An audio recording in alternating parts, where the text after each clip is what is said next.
ও মা করে ও মা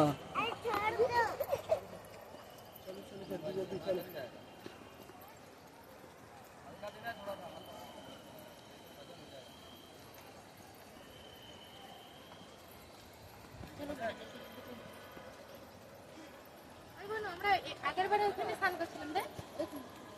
হ্যাঁ সেখানে তো কত লোক ওইখানটা আগের বারে স্নান করছি আর ওইখানে এবারে স্নান করছিলাম ব্রিজটা এখান থেকে ওই যে ওইটা দেখছি ওটার ভিতরে আমরা ঘুরে ঘুরে উঠবো মন্দিরে ভাব তাহলে কতটা হাঁটতে হবে এমন পজিশন করা আছে হেঁটে হেঁটে যাবি ওইখান দিয়ে ঘুরবি ওইখান দিয়ে ঘুরে উঠবি কি বলি ওটাই মন্দির হ্যাঁ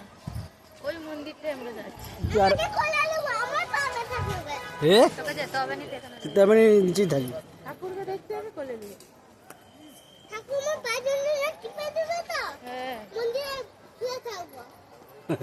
দেখ মন দিয়ে ডাক ঠাকুরকে দেখবি তার স্থানে ঠিক পৌঁছবে